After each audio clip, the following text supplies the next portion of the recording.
Hi, and welcome to Meetings in Math. You are here for 7.3c, Making Triangles. Our essential question is, how can triangles be constructed given certain conditions? Today, you will need your Jaguar Jots on section 7.3c, a pen or pencil. A highlighter might be useful. Bring your bright ideas, your best effort, and as always, bring your problem-solving skills. We're going to begin with angles, and is it a triangle? We're going to look at these three angles and figure out, can these three angles make a triangle? We need to remember that the sum of interior angles equal 180. So to begin with, add up the three angles. And when you're adding up those three angles, that's what we need to do. We need to say, well, do those three angles equal 180? So does 56, 38, and 86 equal 180? They do. So we can conclude that this is a triangle because the angles sum to 180. So let's look at 25 degrees, 18 degrees, and 127 degrees. And when we look at 18, 25, and 127, and we add them up, we get 170 degrees. And since those do not equal 180, we would conclude that this is not a triangle because angles do not sum to 180 degrees. So after looking at that, we want to make a general statement. Can we make one, many, or none triangles given these two situations? If the angles add up to 180 degrees, how many triangles can you make? Well, we can make many triangles. We don't know actually how many sides or what the sides look like, and so there are no restrictions on the sides. So those are all of the triangles that we could ever make, so we can make many triangles. If they don't add up to 180 degrees, we can't make any at all. So we can make no triangles or none triangles.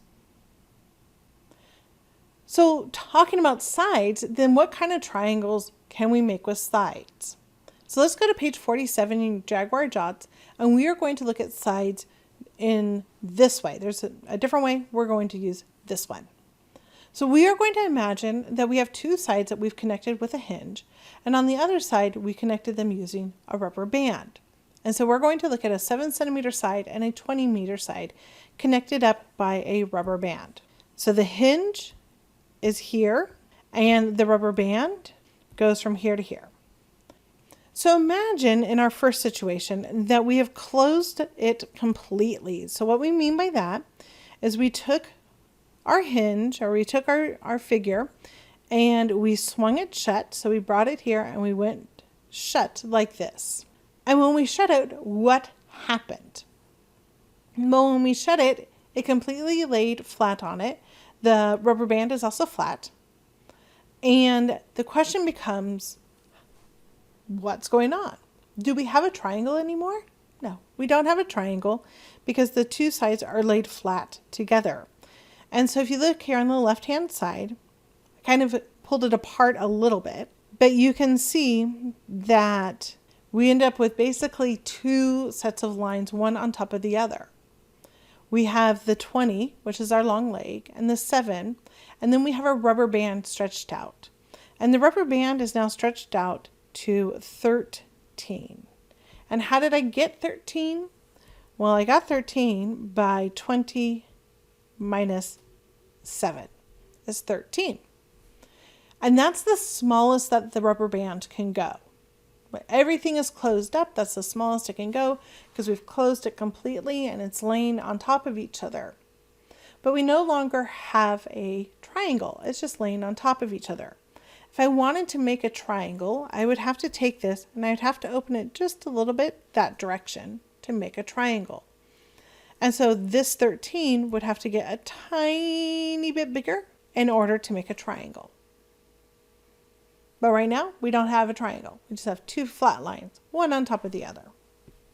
So what happens when you completely open up both sides? Well, when you completely open up both sides, you end up with your 20 and your 7 laying flat on a single line, on a single plane, and your rubber band completely stretched out.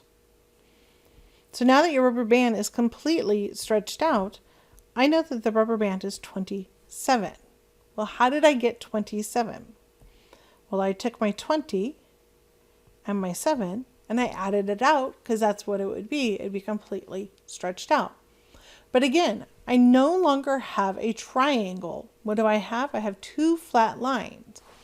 And in order for this to become a triangle, I would have to move this a little bit that way.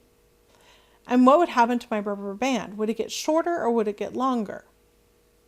Well, 27 is it completely stretched out, so it would have to get a little bit shorter.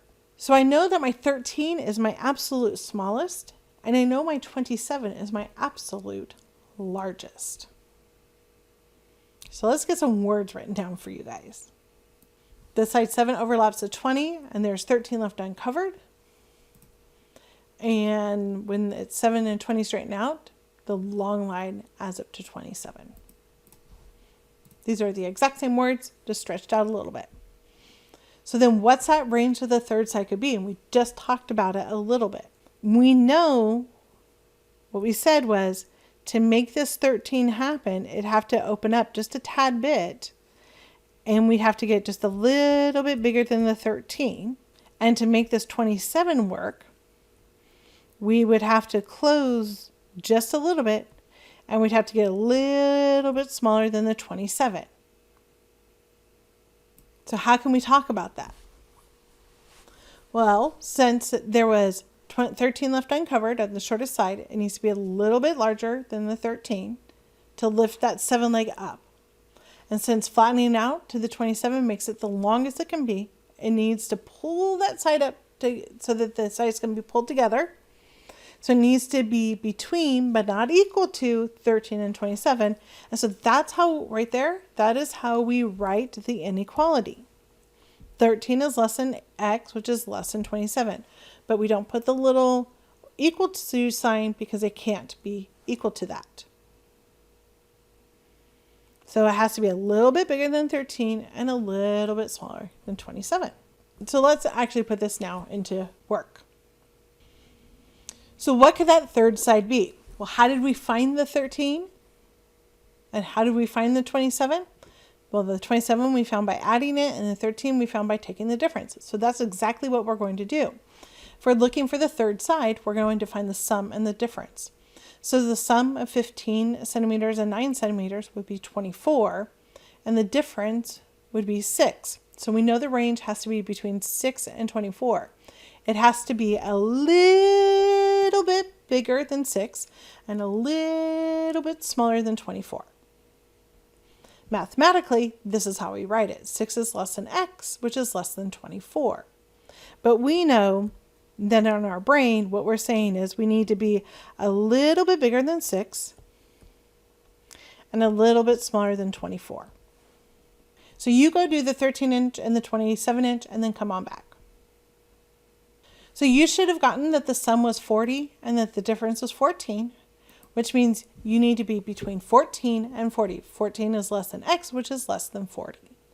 So if I had told you that the third side was 10, you would have said, nope, that is not a triangle. But if I told you it was 20, you would have said, yep, that is just fine. So remember, the third side cannot equal any of the numbers in the range. The range being what we just found. What I love about this process is I don't need to learn a new process to go say, well, does it make a triangle? I'm going to use the exact same process.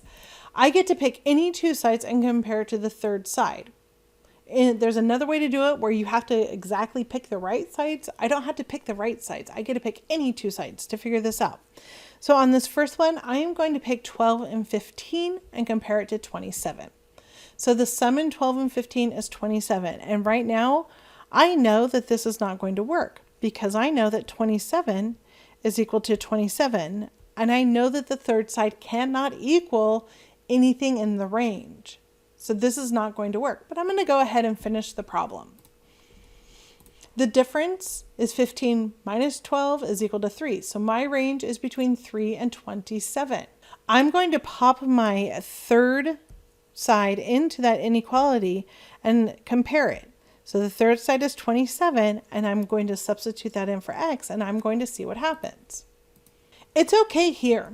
3 is less than 27. That is just fine. I don't have any problems with that.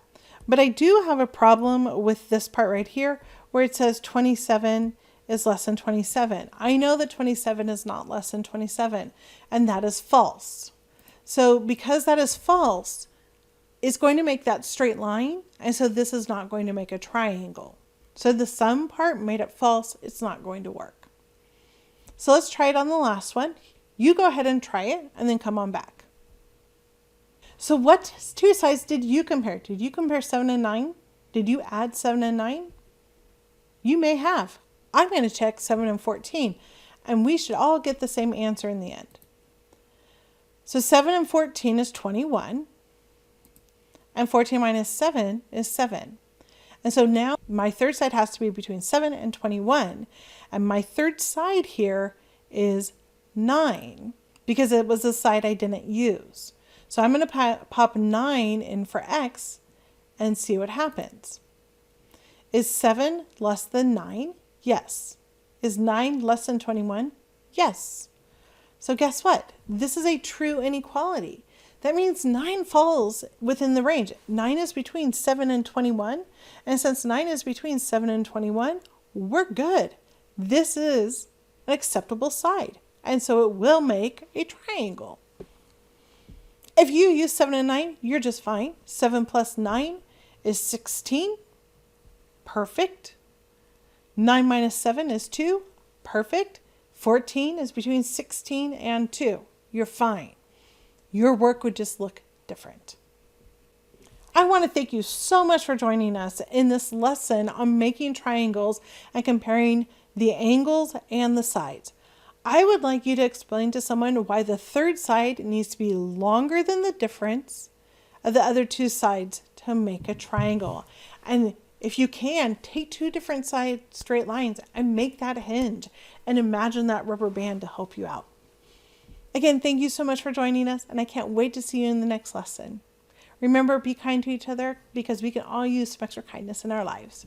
Bye for now.